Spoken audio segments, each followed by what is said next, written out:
नमस्कार बच्चों, स्वागत है आपका हमारे YouTube channel maths magic by Manjeet sir channel पर। तो आइए हम डिस्कस करते हैं अनुपात और समानुपात के 7th लेक्चर में टाइप एफ के क्वेश्चन के बारे में। तो जैसा कि आप बोर्ड पे देख पा रहे हैं कि आज हमें जिस टाइप के क्वेश्चन करने हैं उसमें हमें इनकम, एक्सपेंडिचर और सेविंग इस टाइप के जो क्वेश्चन होते हैं उन्हें एग्जाम में किस तरीके से अटेम्प्ट करना होता है, और जो हम 3 मेथड डिस्कस करने वाले हैं इस टाइप के क्वेश्चन के लिए उनमें से ज़्यादा बेटर कौन सा होता है। तो आइए स्टार्ट करते हैं आज के पहले क्वेश्चन से। ए और बी की आय का जो अनुपात है वो 4:3 है, यानी कि इनकम का जो रेशियो वो 4:3 है और इनके खर्च का अनुपात 3:2 है। अगर इन दोनों में से प्रत्येक 600 रुपए की बचत करते हो, यानी कि इनकी जो सेविंग है वो 600 रुपीज पर ईच है, तो ए की आय कितनी है, क्वेश्चन में ये पूछा है। तो देखते हैं इस टाइप के क्वेश्चन को एग्जाम में किस तरीके से अटेम्प्ट करना होता है, जिसके लिए 3 मेथड है हमारे पास। तो जो सबसे पहला मेथड है वो क्या है, वो आप एक बार बोर्ड पे देखिए। जैसा आप बोर्ड पे देख पा रहे हैं कि आय का जो अनुपात है वो 4:3 है और खर्च का जो अनुपात है वो 3:2 है। तो बच्चों, अगर इस टाइप का कोई क्वेश्चन एग्जाम में आया है जिसमें अगर ये कहा जाए कि दोनों में से प्रत्येक 600 रुपए बचाते हो या 500 बचाते हो या 1200 बचाते हो, यानी कि जो सेविंग है वो 2% की सेविंग इक्वल अगर दी हमें क्वेश्चन में, तो फिर उस टाइप के क्वेश्चन को एग्जाम में कैसे अटेम्प्ट करना है। अगर दोनों में से पर हेड की सेविंग अगर अलग अलग दी है तो एग्जाम में किस तरीके से अटेम्प्ट करना है। अभी आप बोर्ड पे देख पा रहे हैं कि दोनों जो व्यक्ति हैं ए और बी वो दोनों 600 रुपीज सेव करते हैं। अब आप ऊपर आइए क्वेश्चन के दूसरे पार्ट पर।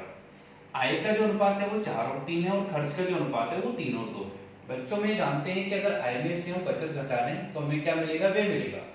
तो आप इसको यहाँ इस तरीके से समझ सकते हैं कि अगर 4 में से 3 घटाया होगा तो 1 मिला होगा, और यहाँ भी 3 में से 2 घटाया होगा तो 1 मिला होगा। इसका मतलब ये हुआ कि दोनों की जो सेविंग है इस पार्ट से दोनों की सेविंग इक्वल आ रही है, और दोनों की सेविंग यहाँ जो हमें दे रहा है वो 600 दे रहा है। तो हम ये कह सकते हैं कि इस टाइप के जो क्वेश्चन है उसमें अगर पहला रेशियो 4:3 है, दूसरा रेशियो 3:2 है, इन दोनों का अगर डिफरेंस इक्वल है, जैसे 4 में से 3 घटाएंगे तो 1 हुआ, 3 में से 2 घटाएंगे तो 1 हुआ, और दोनों की जो वैल्यू है क्वेश्चन में वो 600 ही दी है, तो हम ये कह सकते हैं बच्चों कि एक की वैल्यू हमारे पास कितनी है, 600 रुपए, और वो पूछ रहा है कि एक की है कितनी है। तो आप ये बता सकते हैं ये जो रेशियो है वो इनकम का है, ये जो रेशियो है वो इनके एक्सपेंडिचर का है, और हमें जो सेविंग वो कितनी दी है 600, यानी कि इनकम में से एक्सपेंडिचर माइनस करेंगे तो दोनों का रेशियो 1 आ रहा है, और 1 की वैल्यू हमें 600 दी है। तो पूछा ए की आय कितनी है, तो ए की आय कितनी है बच्चों, ए की आय यहाँ पे 4 यूनिट है, तो इस क्वेश्चन का आंसर कितना होगा, 2400 रुपए। कई बार क्या होता है बच्चों कि इस टाइप का जो मेथड है हम उसमें सीधा क्रॉस मल्टीप्लाई करते जाते हैं, जैसा मेथड 2 में डिस्कस करेंगे, और वो क्वेश्चन का जो आंसर है वो काफी लेंदी हो जाता है। तो सबसे पहले आपको इस बात का ध्यान रखना है कि ये क्वेश्चन हमें डिटेल में सॉल्व करना भी है नहीं करना है। तो आइए डिस्कस करते हैं मेथड सेकंड पर। होता क्या है, 4:3, ये जो आपको रेशियो दिया है वो इनकम का दिया है, और एक्सपेंडिचर का जो रेशियो दिया है वो आपको दिया है 3:2, और इन दोनों की जो सेविंग दी है वो कितनी दी हमें 600 पर ईच, यानी कि ए और बी दोनों की जो सेविंग है वो 600 है।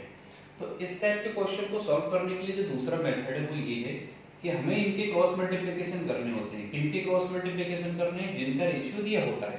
तो अगर इनके क्रॉस मल्टीप्लिकेशन करेंगे तो आप देख पा रहे होंगे 2 का मल्टीप्लाई 4 में करेंगे तो 8 आएगा, और 3 का मल्टीप्लाई 3 में करेंगे तो 9 आएगा। तो हम यही कह सकते हैं कि 9 और 8 इनका जो डिफरेंस है वो 1 होगा।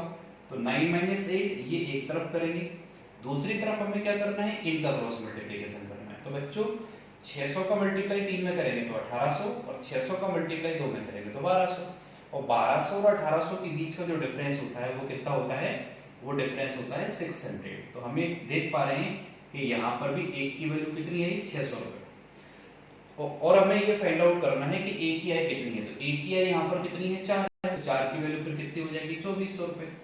तो जिस क्वेश्चन का आंसर केवल देखने से आ सकता था उस क्वेश्चन का आंसर निकालने के लिए हमें पेन चलाने की कोई जरूरत नहीं है।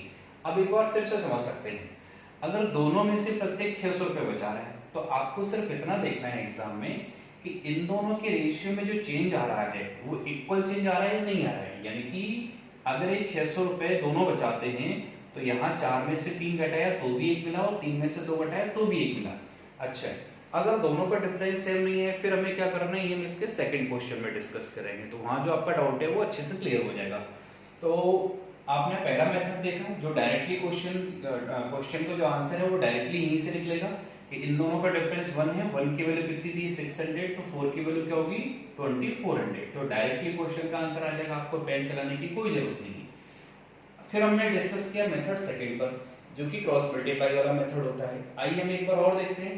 2 4 जा 8, 3 3 जा 9, तो 8 और 9 का जो डिफरेंस है वो बच्चों कितना आएगा 1। दूसरा काम हमें ये करना है कि एक्सपेंडिचर और सेविंग इनका क्रॉस मल्टीप्लाई करना है, तो 600 का 3 में करेंगे 1800, 600 का मल्टीप्लाई 2 में करेंगे तो 1200, और इनका डिफरेंस कितना है 600, एक की वैल्यू 600 है, 4 की वैल्यू कितनी आ जाएगी 2400। ये इनके दो मेथड हो गए। तीसरा जो मेथड है उसका बेसिक मेथड है। इसमें करना क्या होता है, हम a की i को मान लेते हैं 4x और b की i को मान लेते हैं 3x। बच्चों रेशियो में से रेशियो कभी माइनस नहीं किया जाता, तो हम क्या करेंगे, इनकम में से हमें माइनस क्या करना होगा, इनकी सेविंग। सेविंग कितनी 600, इनकम में से अगर हम सेविंग माइनस करेंगे, आय में से बचत घटाएंगे, तो हमें जो रेशियो मिलेगा वो किसका मिलेगा, व्यय यानी कि एक्सपेंडिचर का। और एक्सपेंडिचर का जो रेशियो है वो क्वेश्चन में दिया है 3:2। तो यहां से अगर क्रॉस मल्टीप्लाई करें 2 4 जा 8x, 3 3 जा 9x, तो 8x और 9x का डिफरेंस क्या आएगा बच्चों, x आएगा। आपको पिछली एक दो क्लास से मैंने 2-3 बार एक बात डिस्कस की है कि अगर यहाँ एक जैसा नंबर दिखे तो आपको डायरेक्टली नंबर लिखना है, और इन दोनों का डिफरेंस कितना है 1, तो 1 का मल्टीप्लाई यहाँ करो या नहीं करो कोई फर्क नहीं पड़ने वाला। तो x की जो वैल्यू आएगी बच्चों वो वहां पे 600 आ जाएगी। और वो पूछ रहे हैं a की i कितनी है, तो a की i हम यही देखकर बता सकते हैं कि a की i जो है वो किस रेशियो में है, 4 के रेशियो में। तो यहाँ से 4x कितना निकलेगा 2400। इसके अलावा और भी कई बेसिक मेथड है, बट मैं समझता हूँ कि 3 मेथड आपके लिए सफिशिएंट होंगे। एक बार और आप इस बात को बहुत अच्छे से समझ लीजिए कि अगर इस टाइप का कोई क्वेश्चन एग्जाम में आता है जिनमें जो रेशियो का डिफरेंस है और वो इक्वल है, तो आपको क्वेश्चन में पेन चलाने की कोई जरूरत नहीं, आप डायरेक्टली क्वेश्चन का आंसर बता सकते हैं। तो एक बार आप इस क्वेश्चन को नोट कर लीजिए, फिर हम डिस्कस करते हैं दूसरे टाइप के क्वेश्चन के बारे में जिनमें इनका जो रेशियो इनका डिफरेंस इक्वल नहीं होगा। तो आप नोट कीजिए क्वेश्चन नंबर फर्स्ट, फिर इसका डिस्कस करते हैं क्वेश्चन नंबर सेकंड पर।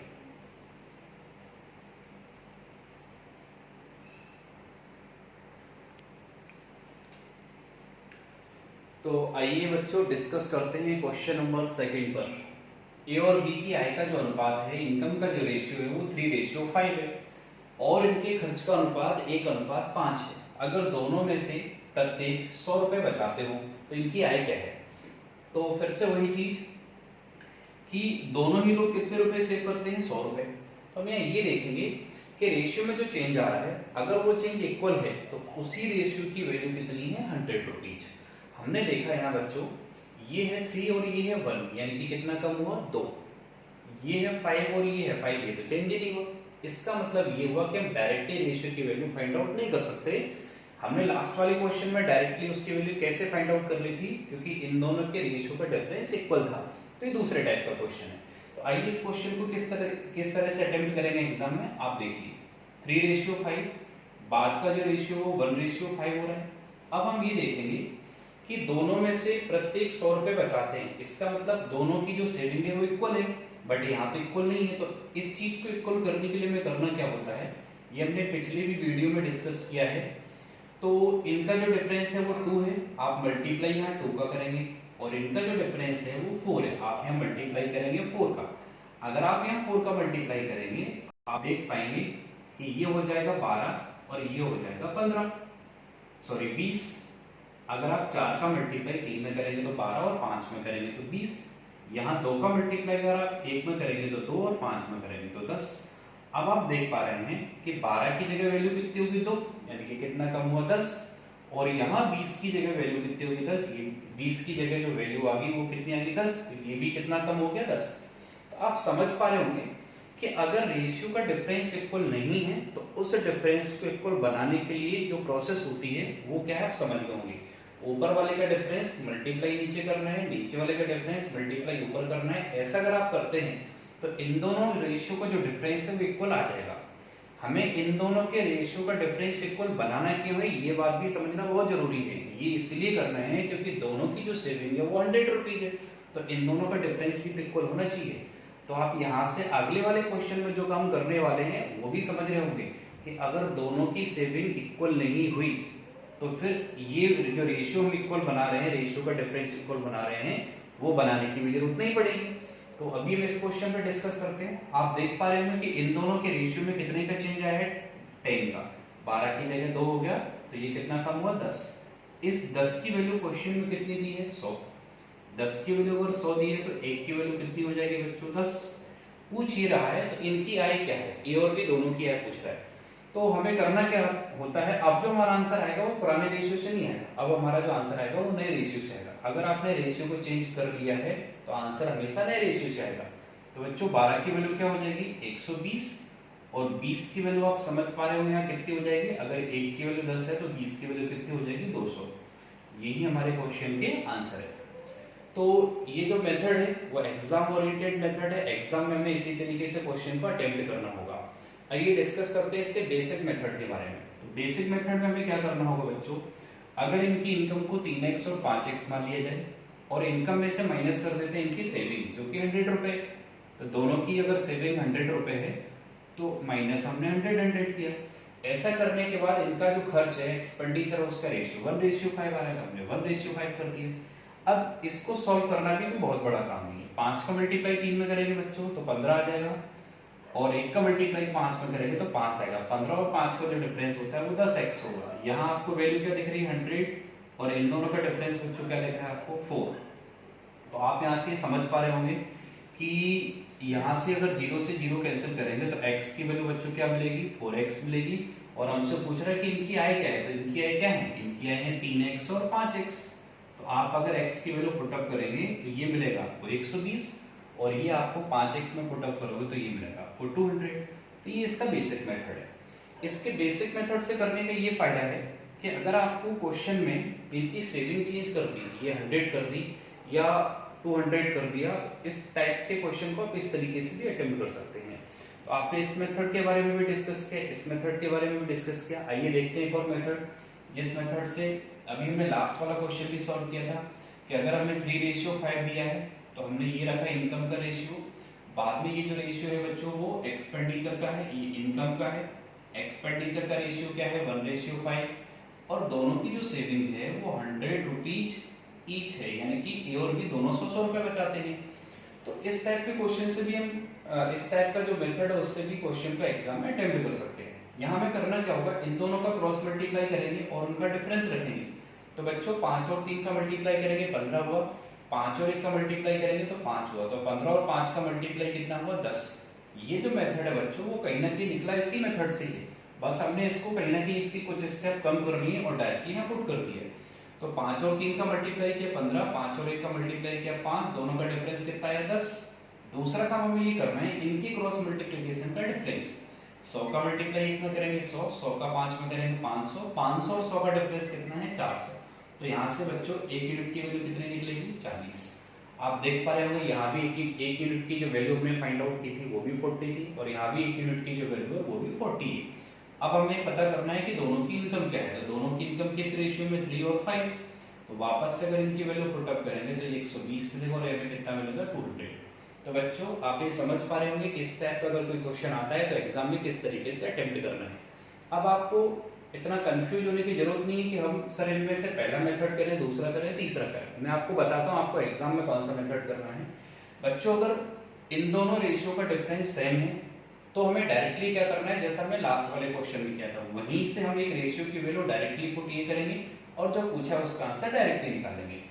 अगर इन दोनों रेशियो का डिफरेंस सेम नहीं है, जैसा कि इसमें हुआ कि भी 3 में से घटाएगा तो 2 मिलेगा, बट 5 और 5 का डिफरेंस तो 0 है, तो ये जो डिफरेंस है वो सेम नहीं है, तो आपको बच्चों इस मेथड से करना चाहिए। क्योंकि ये जो मेथड होता है वो काफी लेंथी होता है, और ये जो मेथड है वो सारे क्वेश्चन में नहीं लगेगा। अभी अपन डिस्कस करने वाले हैं क्वेश्चन नंबर 3 पर, जहां हो सकता है ये मेथड न लगे। तो सबसे बेस्ट ये रहेगा कि आप इस मेथड को करें। इस मेथड में सबसे जरूरी चीज जो याद रखने वाली है वो ये है कि ये जो क्रॉस मल्टीप्लाई है वो तो दो रेशियो के बीच में होता है, बट दूसरा जो क्रॉस मल्टीप्लाई है उसमें आपको ध्यान रखना है कि जो एक्सपेंडिचर है वो और सेविंग है वो, क्योंकि अगर इनकम का रेशियो आपने नीचे रख के इनका क्रॉस मल्टीप्लाई कर दिया तो बच्चों क्वेश्चन का आंसर गलत आएगा। तो आप समझ पा रहे हो इस क्वेश्चन में हमें किन किन बातों को ध्यान में रखना है कि रेशियो का मल्टीप्लाई रेशियो में करने के बाद जो अगला क्रॉस मल्टीप्लाई करना है वो एक्सपेंडिचर और सेविंग के बीच में करना है। तो आप इस क्वेश्चन को नोट कीजिए, फिर हम डिस्कस करते हैं क्वेश्चन नंबर 3 पर, और हम उस क्वेश्चन में ये भी देखेंगे कि आखिरकार क्या रीजन है कि उस क्वेश्चन को हम इस तरीके से अटेम्प्ट नहीं कर सकते, हमें कहीं ना कहीं उस क्वेश्चन को इसी तरीके से अटेम्प्ट करना होगा। तो आप नोट कीजिए, फिर हम डिस्कस करते हैं क्वेश्चन नंबर 3 पर।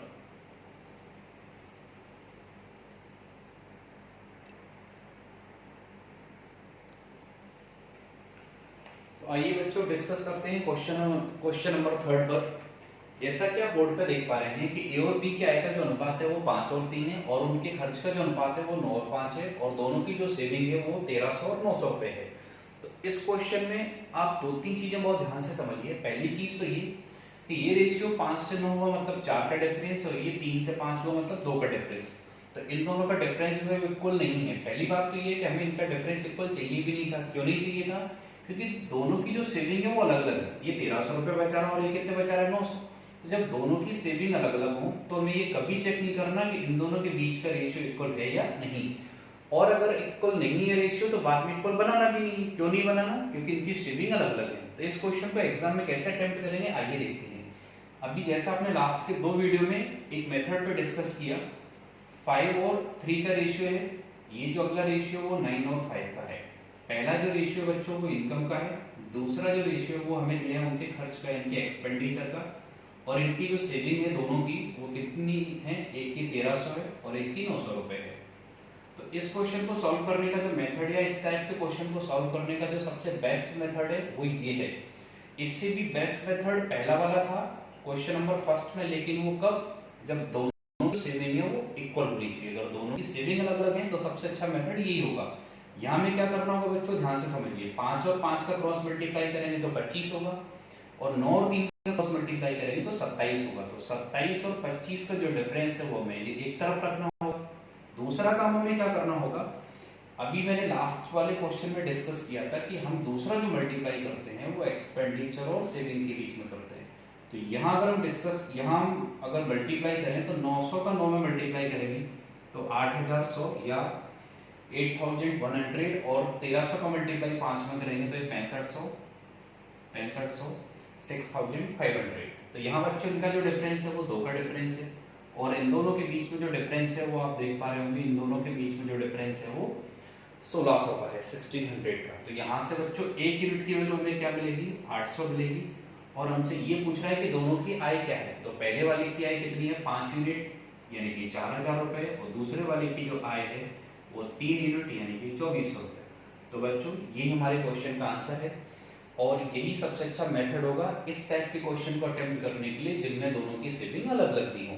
इसके अगर बेसिक मेथड पे हम डिस्कस करें तो बेसिक मेथड इसका यही रहेगा कि अगर दोनों की इनकम को हम क्या मान लें, 5x और 3x, इसमें से हमें रेशियो में से रेशियो को भी माइनस नहीं होता, तो माइनस क्या करना पड़ेगा हमें? अमाउंट। पहले का अमाउंट दिया है 1300 और दूसरे का हमें कितना दिया है? 900, जो कि इनकी सेविंग थी, और जो रेशियो बनेगा वो 9 और 5 का। तो कहीं ना कहीं हम ये देख पा रहे हैं कि ये जो मेथड है वो निकला बेसिक मेथड से ही।